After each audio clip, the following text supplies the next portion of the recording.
let's talk about Agatha. And we'll get the, Alan, if you would get the box office numbers and the ratings. For those who have seen the finale or most of the series, chime in with your thoughts. I want to hear it. This is Marvel's latest, and we got a tease of what's coming.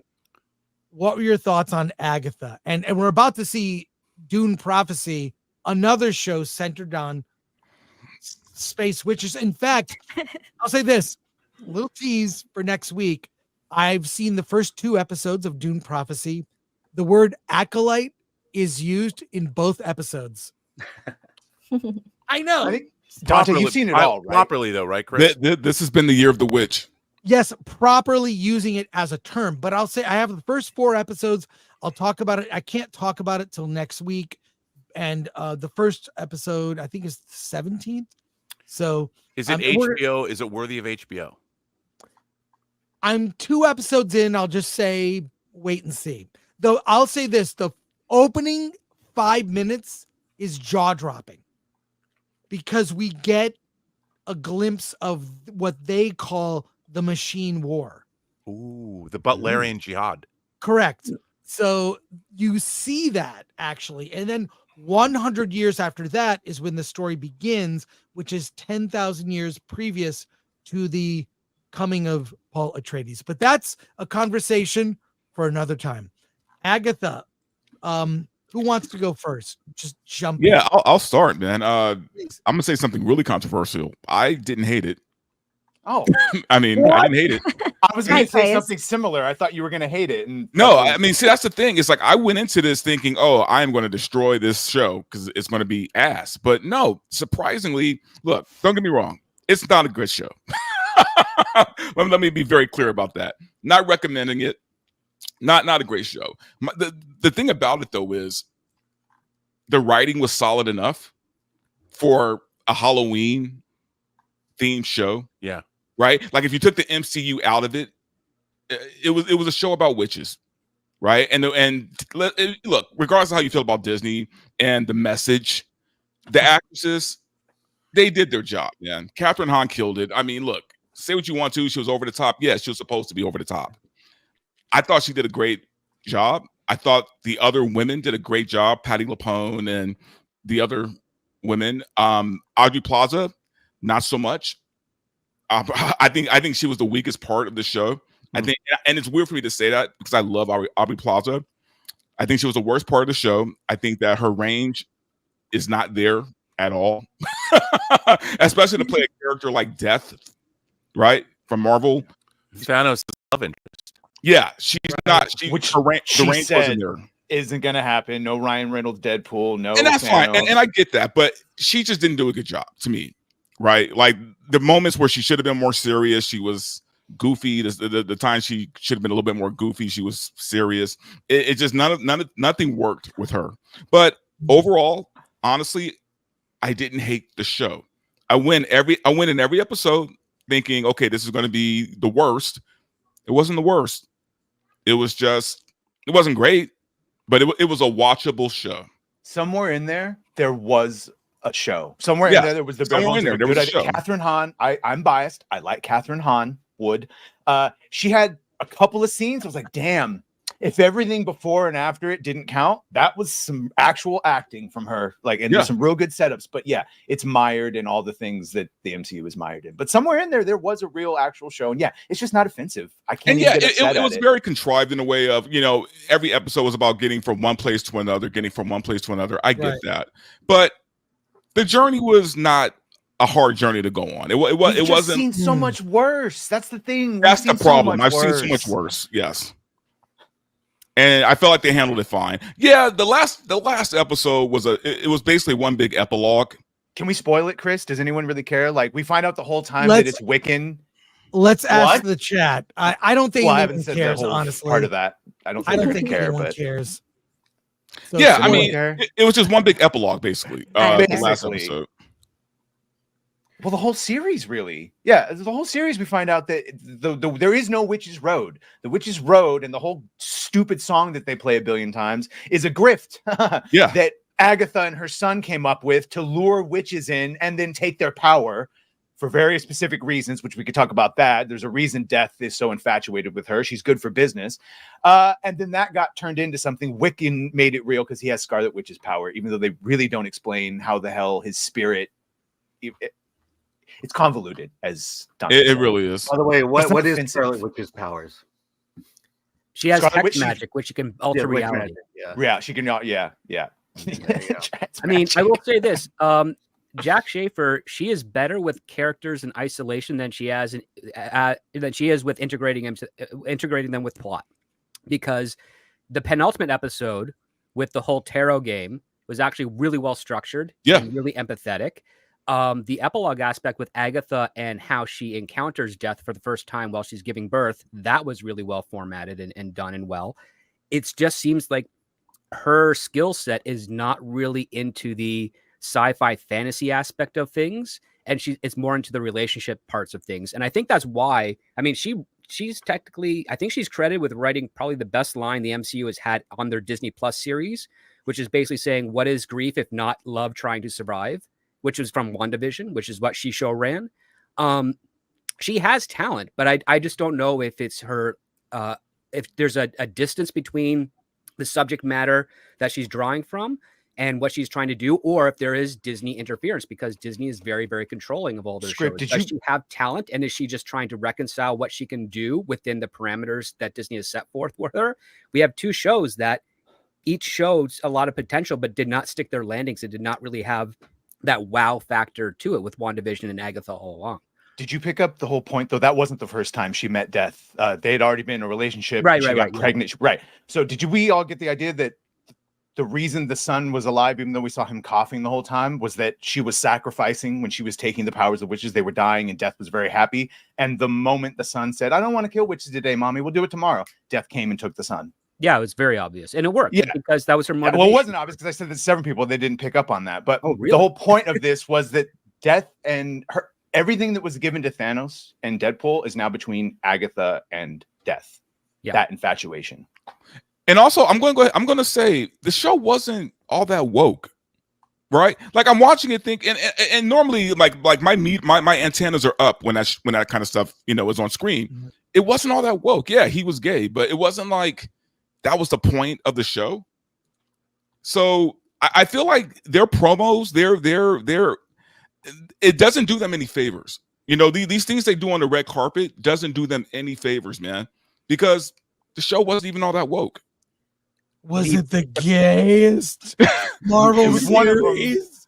No, it was one of them, Mark. I will say this: when you have the legacy media try and shape the narrative, and you have the press junket acquiescing to that narrative, you end up falsely advertising what your product actually is, and you also end up manipulating the very talent that's there to promote it to say whatever the journalists want them to say, because they think that's what the message is supposed to be to their readers, because you have them as the proxy.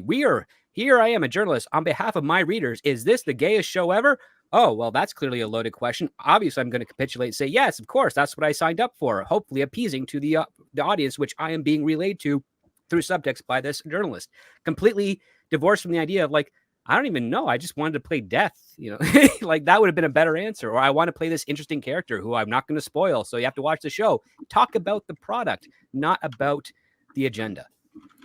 And don't get me wrong, the show has its problems. It has a lot of problems. Okay, like I said, it's not a great show. It's just not the worst show I've seen this year by any means. It was the gayest though, because both the main characters are gay and they're focused on their boyfriends and or girlfriend, which happens to be Death. Obligatory trans flag in the background of Billy's room, which happens to be in the room of a lot of people in the MCU for some reason. It's there. It's just not. So it's gayer than Multiverse of Madness. Yes. Yeah. Yes. Is it gayer than Echo though? Yeah. Yes. I think it is actually. Yes. Unironically.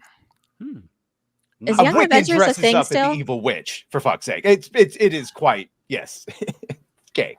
I had the same problem with this show. Like you guys, I enjoyed it. I didn't hate it, which was surprising to me. But I think it has the same problem as injecting the TVA into the MCU has. In that I feel that everything that happened in this show further removes the MCU from believability, because all of these things that are happening in this show undermine the reality that was created at the beginning of the MCU with Captain America, Thor, and Iron Man creating, and to a certain extent, Universal's the Ed Norton Incredible Hulk, making you believe in the Marvel Cinematic Universe. And these TV shows have gone a long way toward really undermining the basic foundations of what the MCU so carefully built through the Infinity Saga. It made you believe. And what's really interesting is Wanda's kids in the comics, when she goes crazy in Avengers Disassembled and attacks the Avengers thinking her kids are missing, and Doctor Strange has to come and she kills a number of Avengers. It's a really great storyline. And I'm watching this going, I thought it was going to be difficult to reconcile after seeing Iron Man 1 that there's an Asgard and that there's Captain America who's taken a super soldier serum. All of that worked beautifully. And they slowly built all of these things up. But their forays into the supernatural have completely, I think, made the MCU go off the rails. And it started for me, at the end. Like, I loved WandaVision, where that was going, although they never bridged the gap of where Wanda went from the Avengers into that show. Like, why did she go? I understand that losing vision and all that would send her around the bend, and I like the premise of it all, but it was a pretty big leap. After she'd been working with the Avengers and after dealing with Thanos and dealing with what happened during the entire Infinity Saga, that she would have gone around the bend enough. We needed a connective reason for her to go, Westview? To create that, and that whole, they did a good job of kind of explaining it in the series, but that's when these shows, and that was the first MCU show, it started to go really, I think, for me, it removed itself from and I think that's why the Blade movie was canceled. They could never crack it.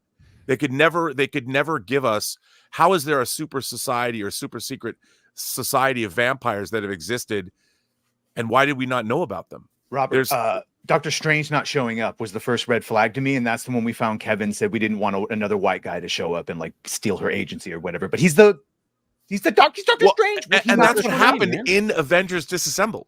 Doctor Strange shows up and goes into the and to not do that. I mean, the fact that Doctor Strange worked so well after that. They brought in Dormammu, and you still bought it in the MCU. And I just think that there's a huge, I always talk about verisimilitude, but these shows, Werewolf by Night didn't do this, but this show is completely off the rails in terms of, and I felt the same way about the TVA. It just went too far. And Moon Knight. Yeah, Moon Knight was, when Moon Knight never shows up.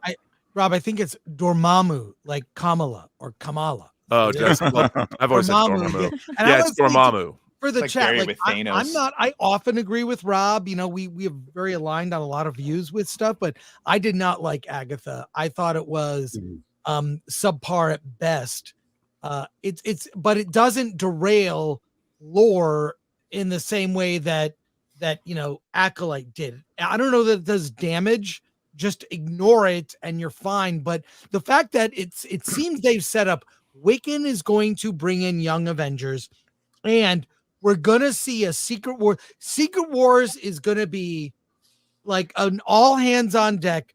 Every cameo, it'll be like, no one remembers this but me because I'm old, maybe Dante, sorry, Dante. Catching Strays, or like, do you remember like the network battle of the network? Oh, of course, that was amazing. Shatner was amazing. It is the dumbest show, but they would take like all the stars from ABC, NBC, and CBS, because those were the only 3 channels, and they would fight in Olympics-like competitions like potato sack and ring toss. The games were dumb, but it was fun because it was Robin Williams doing it, or Linda Carter. So ABC had Bruce competing. What? Careful. ABC had Bruce Jenner competing for them. Yes, that's right. So the thing is, I think that literally everyone who's ever been in an MCU TV show, Echo will be in it. I mean, it's going to be, and everyone will get their moment, right? Which will be kind of crazy, but hands over. Didn't they cancel Young Avengers? Disney Plus. Here's the thing. I heard you talk about this, Rob. I got to give you credit. I think that things that happen in the TV shows, that's its own universe. It should not affect the movies. If something happens in the movies, that can affect the TV shows, but not the other way around.